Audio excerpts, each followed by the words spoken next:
So Vijeth ಅವರೇ, ನಿಮ್ಮ you P S C ಸಂದರ್ಶನದ ತಯಾರಿ ಯಾವ ರೀತಿಯಾಗಿತ್ತು? Sir, U P S C ಸಂದರ್ಶನ ಒಂದು ಪರ್ಸ್ನಾಲಿಟಿ ಟೆಸ್ಟ್ ಆಗಿರೋದ್ರಿಂದ ನಾವು ಇದಕ್ಕೆ ಹೋಗೋಕ್ಕಿಂತ ಮುಂಚೆ ಸಾಕಷ್ಟು ತಯಾರಿ ಮಾಡ್ಕೋಬೇಕಾಗತ್ತೆ. ಯಾವ ರೀತಿಯಲ್ಲಿ ಅಂದರೆ, ನಮ್ಮ ಪರ್ಸ್ನಾಲಿಟಿ ಡೆವಲಪ್ಮೆಂಟ್ ನಾವು ಸ್ಟಾರ್ಟಿಂಗ್ನಿಂದನೇ ಮಾಡ್ಕೋತಾ ಹೋಗಬೇಕು. ಸೊ ನಾವು ಸ್ಕೂಲ್ ಕಾಲೇಜ್ ಟೈಮ್ನಲ್ಲಿ ಕೂಡ ಮಾಡಿರ್ತೀವಿ. ಆಮೇಲೆ ಎಕ್ಸಾಮ್ ಟೈಮ್ನಲ್ಲಿ ಬಂದಾಗ ನಾವು ಬರೀ ಪುಸ್ತಕಕ್ಕೆ ಮಹತ್ವ ಕೊಡದೆ ಅಭ್ಯಾಸದ ಜೊತೆಗೆ ನಮ್ಮದು ಒಂದು ಪರ್ಸ್ನಾಲಿಟಿ ಹೆಂಗೆ ಶೇಪ್ ಆಗ್ತಾ ಇದೆ ಅನ್ನೋದ್ರ ಮೇಲೂ ಫೋಕಸ್ ಮಾಡಬೇಕು. ನಾವು ನಮ್ಮ ಸುತ್ತಮುತ್ತಲು ನಡೆಯೋದ್ರ ಬಗ್ಗೆ ಅವೇರ್ನೆಸ್ ಇಟ್ಕೋಬೇಕು. ಆಮೇಲೆ ನಮ್ದು ಒಂದು ಸೋಷಿಯಲ್ ಓರಿಯೆಂಟೇಷನ್ ಇರಬೇಕು. ಆಮೇಲೆ ನಮ್ಮದು ಸೆನ್ಸ್ ಆಫ್ ಜಸ್ಟಿಸ್, ಇದೆಲ್ಲ ನಾವು ಸ್ಟ್ರಾಂಗ್ ಆಗಿ ಬೆಳೆಸ್ಕೊಳ್ಳಿಕ್ಕೆ ನಾವು ಸುತ್ತಮುತ್ತಲು ಆಗೋದ್ರ ಬಗ್ಗೆ ಗಂಭೀರತೆಯಿಂದ ವಿಚಾರ ಮಾಡಬೇಕು, ಥಿಂಕ್ ಮಾಡಬೇಕು. ಆಮೇಲೆ ಸರ್, ನಾವು ಮೇನ್ಸ್ ಪಾಸ್ ಆದ ತಕ್ಷಣ ಅದೊಂದು ಡ್ಯಾಫ್ ಅಂತ ಏನು ಫಿಲ್ ಮಾಡ್ತೀವಿ, ಇದು ತುಂಬ ಇಂಪಾರ್ಟೆಂಟ್ ಆಗಿಬಿಡ್ತದೆ. ಬಿಕಾಸ್ ನಮ್ಮದು ಇಂಟರ್ವ್ಯೂ ತೊಗೊಳ್ಳೋ ಟೈಮ್ನಲ್ಲಿ ಅವ್ರ ಮುಂದೆ ನಮ್ಮ ಡ್ಯಾಫ್ ಇರುತ್ತೆ. ಸೊ ಇದನ್ನು ಫಿಲ್ ಮಾಡಬೇಕಾದಾಗ ನಾವು ಸ್ವಲ್ಪ ಯಾರಾದರೂ ಜೊತೆ ಮಾತಾಡಿದರೆ ಹೆಲ್ಪ್ ಆಗುತ್ತೆ ಸರ್. ಸೊ ಯಾರ ಜೊತೆ ಅಂತ ಅಂದರೆ, ರಿಟೈರ್ಡ್ ಬ್ಯೂರೋಕ್ರಾಟ್ಸ್ ಜೊತೆ ನಾವು ಮಾತಾಡಿದರೆ ಅವ್ರದ್ದು ಎಕ್ಸ್ಪೆಕ್ಟೇಷನ್ ಏನಿರುತ್ತೆ, ನಾವು ಎಂಥ ಥಿಂಗ್ಸ್ ಹಾಕಬೇಕು, ನಾವು ನಿಜವಾಗಿಯೇ ನಮ್ದು ಏನು ಮಾಡಿರ್ತೀವಿ ಅದನ್ನ ಅಷ್ಟೇ ಹಾಕಬೇಕು. ಅವರಿಗೆ ಇಂಪ್ರೆಸ್ ಮಾಡಬೇಕು ಅಂತ ಏನಾದರೂ ಹಾಕಿದರೆ ಅವರಿಗೆ ಅಲ್ಲಿ ಮುಂದೆ ಗೊತ್ತಾಗ್ಬಿಡುತ್ತೆ ನಮ್ಮ ಇಂಟರ್ವ್ಯೂ ತೊಗೊಳ್ಳೋ ಟೈಮ್ನಲ್ಲಿ.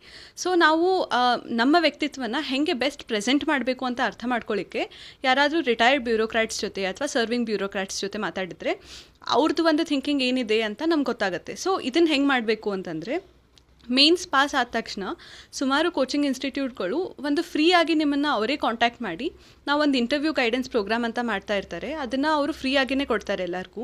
ಸೊ ಇದರಲ್ಲಿ ಅವರು ಒಂದು ಅಭ್ಯರ್ಥಿನ ಬ್ಯೂರೋಕ್ರಾಟ್ಸ್ ಜೊತೆ ಕನೆಕ್ಟ್ ಮಾಡ್ತಾರೆ.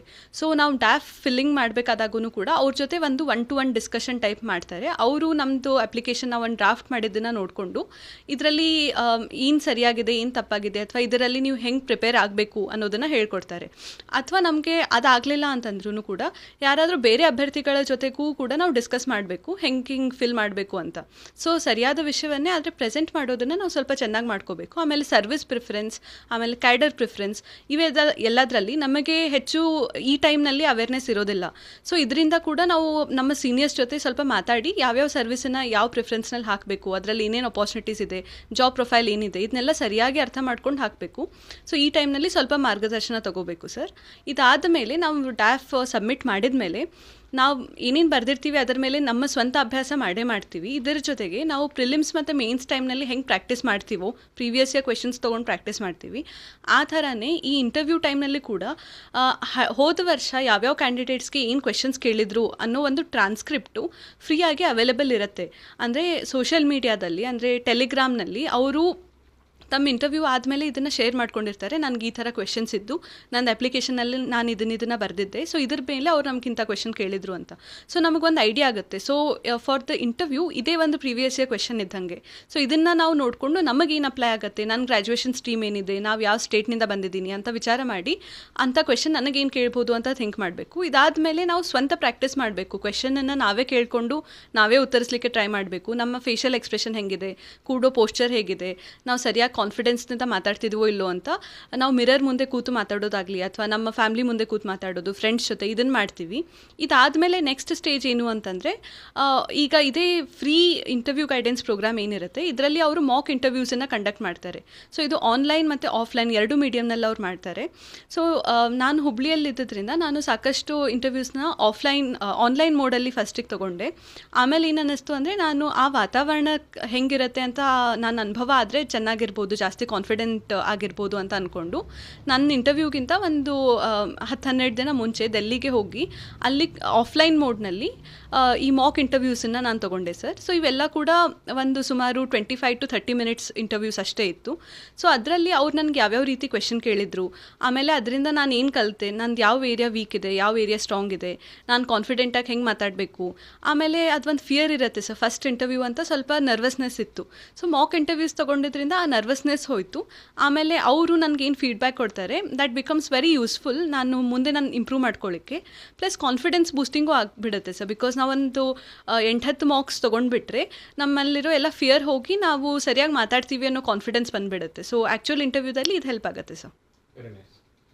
ಸೊ ಈಗ ಪ್ರಜಾವಾಣಿ ಮತ್ತು ನಮ್ಮ ಸ್ಪರ್ಧಾವಾಣಿ, ಈ ಒಂದು ಎರಡು ಆಯಾಮಗಳೇನಿವೆ, ಸ್ಪರ್ಧಾತ್ಮಕ ಪರೀಕ್ಷೆಯಲ್ಲಿ ತಯಾರಾಗ್ತಕ್ಕಂಥ ವಿದ್ಯಾರ್ಥಿಗಳಿಗೆ ವಿಶೇಷ ಮಾರ್ಗದರ್ಶನ ಒದಗಿಸ್ತೇವೆ ಅನ್ನೋಂಥದ್ದು ತಲೆತಲಾಂತರವಾಗಿ ಬಂದಂತಹ ಒಂದು ವಿಶ್ವಾಸ. ನಮ್ಮ ವಿಶ್ವಾಸಾರ್ಹತೆಗೆ ಪ್ರಜಾವಾಣಿ ಹೆಸರಾದಂಥದ್ದು. ನಿಖರವಾದ ನೈಜವಾದ ಸುದ್ದಿಗಳನ್ನ ನಾವು ಕೊಡ್ತಾ ಇರ್ತೀವಿ. ಅದೇ ನಮ್ಮ ಆದ್ಯತೆ ಆಗಿರ್ತದೆ. ಸೊ ಯಾವ ಒಂದು ನಿಟ್ಟಿನಲ್ಲಿ ನಿಮಗೆ ಪ್ರಜಾವಾಣಿ ಅನುಕೂಲ ಆಯಿತು? ಪ್ರಜಾವಾಣಿಯನ್ನು ನೀವು ಓದಿದ್ರಾ? ನಿಮಗೆ ಏನಾದರೂ UPSC ಎಕ್ಸಾಮ್ಗೆ ಪ್ರಜಾವಾಣಿ ಅನುಕೂಲ ಆಯಿತಾ? ಸರ್, ಖಂಡಿತವಾಗಿ ನಾನು ದಿನ ನ್ಯೂಸ್ ಪೇಪರ್ ಓದೋದು ಯಾವುದೇ ಸ್ಪರ್ಧಾತ್ಮಕ ಪರೀಕ್ಷೆಗೆ ತುಂಬ ಇಂಪಾರ್ಟೆಂಟ್. ಎಸ್ಪೆಷಲಿ ನಾವು UPSC ಅಂತ ಅಂದಾಗ ಕರೆಂಟ್ ಅಫೇರ್ಸನ್ನು ನಾವು ಕರೆಕ್ಟಾಗಿ ಅಪ್ಡೇಟೆಡ್ ಇರೋದು ತುಂಬ ಇಂಪಾರ್ಟೆಂಟ್ ಆಗುತ್ತೆ. ಸೊ ನಾನು ಪ್ರತಿದಿನ ಕೂಡ ಒಂದು ಇಂಗ್ಲೀಷ್ ನ್ಯೂಸ್ ಪೇಪರ್, ಒಂದು ಕನ್ನಡ ನ್ಯೂಸ್ ಪೇಪರ್ ಓದ್ತಾ ಇದ್ದೆ.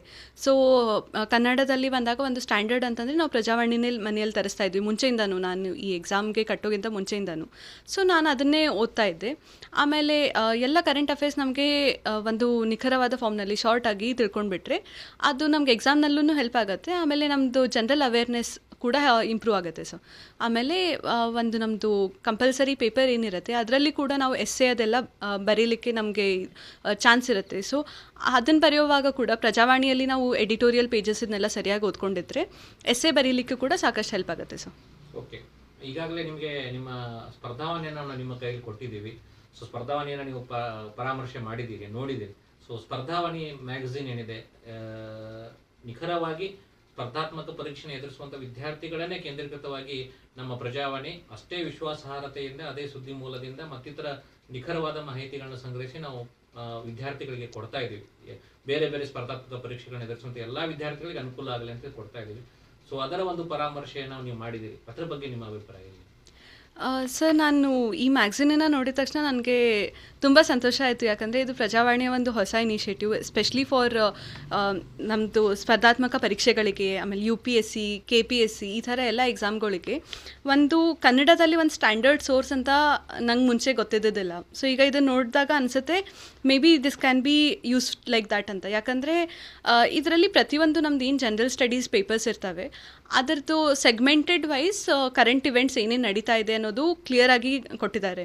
ಆಮೇಲೆ ಯಾವ ರೀತಿಯಲ್ಲಿ ಕೊಟ್ಟಿದ್ದಾರೆ ಬಿಕಮ್ಸ್ ವೆರಿ ಇಂಪಾರ್ಟೆಂಟ್. ಯಾಕಂದರೆ ನಾವು ಒಂದು ಎಸ್ಸೆ ಥರದಲ್ಲಿ ಓದಿದ್ರೆ ಅದು ನೆನ್ಪಿಟ್ಕೊಳ್ಳಿಕ್ಕೆ ಕಷ್ಟ ಆಗುತ್ತೆ. ಸೊ ಇದರಲ್ಲಿ ಒಂದು ಪಾಯಿಂಟ್ ವೈಸ್ ಈ ಥರ ಪಾಯಿಂಟ್ ವೈಸ್ ಎಲ್ಲ ಇರೋದ್ರಿಂದ ನಾವು ನೆನ್ಪಿಟ್ಕೊಳ್ಳಿಕ್ಕೆ ಈಸಿ ಆಗುತ್ತೆ. ಆಮೇಲೆ ಓದುವಾಗ ಕೂಡ ಸಾಕಷ್ಟು ಟೈಮ್ ಇದ್ರ ಮೇಲೇ ಹಾಕಬೇಕಂತ ಇಲ್ಲ, ಒಂದೊಂದು ಪಾಯಿಂಟ್ ನೋಡಿ ನಾವು ಮುಂದುವರಿಬಹುದು. ಸೊ ಇದ್ರ ಜೊತೆಗೇ ಇನ್ನೂ ಒಂದು ಏನು ಇಂಟ್ರೆಸ್ಟಿಂಗ್ ಫೀಚರ್ ನನಗನ್ನಿಸ್ತು ಅಂತಂದರೆ MCQs ಸಾಕಷ್ಟು ಕಾಂಪಿಟೇಟಿವ್ ಎಕ್ಸಾಮ್ಸ್ನಲ್ಲಿ MCQ ಫಾರ್ಮ್ಯಾಟೇ ಫಸ್ಟ್ ಸ್ಟೇಜ್ ಇರುತ್ತೆ. ಸೊ ಇದರಲ್ಲಿ ಒಂದು MCQಸನ್ನು ಕೂಡ ಕೊಟ್ಟು ಅದರದ್ದು ಸೊಲ್ಯೂಷನ್ಸ್ ನೆಕ್ಸ್ಟ್ ಮಂತಿನ ಎಡಿಷ್ನಲ್ನಲ್ಲಿ ಸೊಲ್ಯೂಷನ್ ಇರೋದ್ರಿಂದ ನಾವೇ ಸೆಲ್ಫ್ ಪ್ರಾಕ್ಟೀಸ್ ಮಾಡಲಿಕ್ಕೆ ಇದು ಬಹಳ ಯೂಸ್ಫುಲ್ ಆಗುತ್ತೆ ಸರ್. ಅದಲ್ಲದೆ ಸರ್, ಒಂದು ಕನ್ನಡ ಮಾಧ್ಯಮದಲ್ಲಿ ಅಭ್ಯಾಸ ಮಾಡುವಂಥ ಅಭ್ಯರ್ಥಿಗಳಿಗೆ ಈ ಮೆಟೀರಿಯಲ್ ಏನಿದೆ ಇದು ಒಂದು ಒಳ್ಳೆ ಸೋರ್ಸ್ ಆಗ್ಬೋದು. ಅವರು ಇದನ್ನೇ ಒಂದು ಬೇಸ್ ಅಂತ ಇಟ್ಕೋಬೋದು. ನಮ್ಮದು ಕರೆಂಟ್ ಇವೆಂಟ್ಸ್ ಏನಿದೆ ಅದನ್ನ ಅರ್ಥ ಮಾಡ್ಕೊಳ್ಳಿಕ್ಕೆ ಮೇನ್ ಸೋರ್ಸ್ ಅಂತಲೇ ಇದನ್ನ ಯೂಸ್ ಮಾಡಿಕೊಂಡು ಪರವಾಗಿಲ್ಲ, ಅಷ್ಟು ಇದ್ದು ಕ್ವಾಲಿಟಿಗೆ ಏನೂ ಪ್ರಾಬ್ಲಮ್ ಇಲ್ಲ ಸರ್. ಅದನ್ನು ನಂಬೋದು, ಟ್ರಸ್ಟೆಡ್ ಸೋರ್ಸ್ ಅಂತ ಯೂಸ್ ಮಾಡ್ಬೋದು. ಆಮೇಲೆ ಮಂತ್ಲಿ ಎಡಿಷನ್ ಆಗಿರೋದ್ರಿಂದ ಇದನ್ನು ನಮ್ಗೆ ಓದಲಿಕ್ಕೂ ಟೈಮ್ ಸಿಗುತ್ತೆ, ಪ್ಲಸ್ ಪ್ರತಿ ಮಂತ್ ಇದೇ ಬರುತ್ತೆ ಅಂತ ಕಂಟಿನ್ಯೂಯೇಷನ್ನೂ ಒಂದಿರುತ್ತೆ ಸರ್.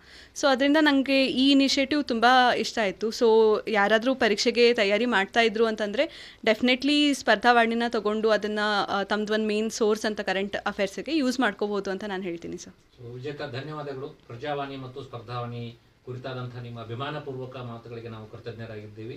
ಸೊ ಮತ್ತೊಮ್ಮೆ ನಿಮಗೆ ನಮ್ಮ ಪ್ರಜಾವಾಣಿ ಹಾಗೂ ಸ್ಪರ್ಧಾವಾಣಿ ಬಳಗದಿಂದ ಆಲ್ ದ ಬೆಸ್ಟ್ ಹೇಳ್ತಾ, ನಿಮ್ಮ ಒಂದು ಭವಿಷ್ಯ ಉಜ್ವಲವಾಗಿರಲಿ ಅಂತ ಹಾರೈಸ್ತಾ ಇಲ್ಲಿಗೆ ಒಂದು ಸಂದರ್ಶನ ಮುಗಿಸ್ತಾ ಇದ್ದೀನಿ. Thank you sir. ಧನ್ಯವಾದಗಳು.